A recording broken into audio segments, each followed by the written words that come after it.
All right. This is what I look like. Hair is kind of big. Yes. Maybe.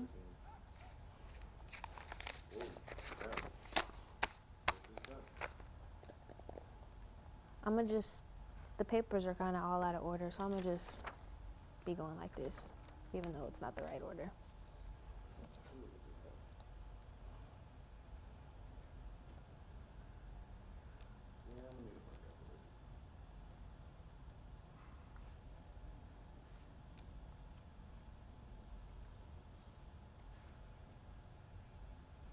Okay, so. Hey Jade, just, I'm just going to say it for like maybe a couple seconds and then come back to you on standby.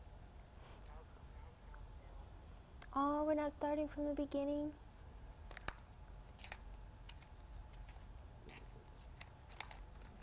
Yay. I get it, intro. Okay. Okay.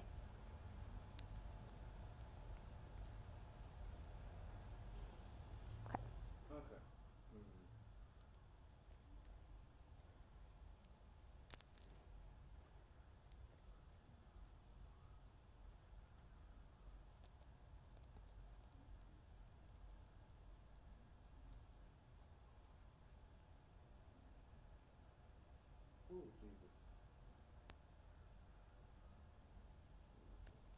Put my hair like this. Big hair. Don't care.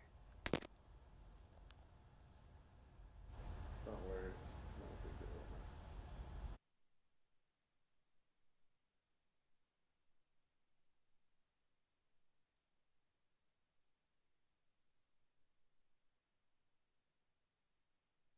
Now, from your community, local news that matters. This is NBC6 News at 5. Thank you for joining us. I'm Jade Jackson. And tonight's top story. An officer-involved shooting took place in Bossier last night. According to Bossier City Police Department and Louisiana State Police, 2 Bossier City police officers have been placed on paid administrative leave after they fatally shot a man during a domestic call around 8 p.m. last night in the 400 block of Plaza Circle. The preliminary report says when the officers made contact with the residents, an altercation took place with the man and the officer shot him. Neither the man nor the officers have been identified at this point, and details of the incident are limited. No officers were injured, and it's still under investigation. In regional news, crews recovered the remains of a worker trapped inside of a hotel that collapsed last year. Family of QUINNYON WIMBERLY watched as his remains were lowered from the Hard Rock Hotel in New Orleans yesterday. The structure partially collapsed last October while under construction, leaving 3 workers dead: WIMBERLY, Anthony, Marguerite, and Jose Ponce Oriola. Margaret's remains were removed the day after the partial building collapsed. Ariola's remains have not yet been recovered. WIMBERLY's family says it was extremely emotional to watch.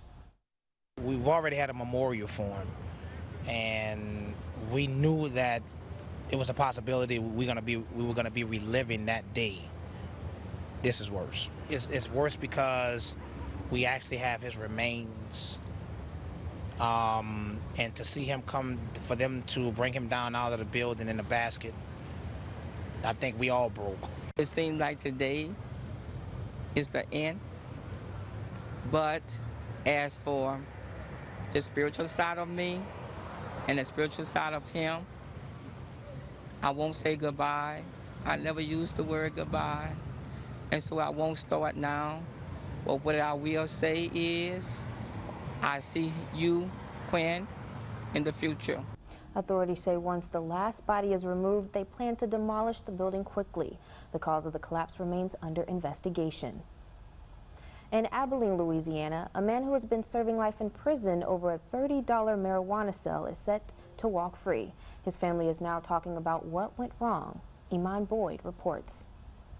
We've held on to the faith that, someday, that things would be right. It's been almost a decade since Antoine Harris has seen his little brother. Right now, Derek Harris remains in Angola State Prison. His release date is pending. Turning to the coronavirus in Texas now, Governor Greg Abbott has extended a statewide declaration of disaster. The first declaration was issued in March to allow the state to better respond to the pandemic. Abbott says it will provide communities the resources they need to respond to COVID-19. State health officials on Friday reported over 486,000 people with the virus that has left at least 8,300 dead. A family in Arkansas is questioning what happened to a loved one's gravesite after they say another casket was buried on top of it. They're questioning the cemetery that's recently under new ownership. Hunter Hogan reports. A loved one buried here years ago. We should not be dealing with this. But the pain hurting like it was yesterday. It's like living it all over again. Shayla Collins sat at this plot time and time again.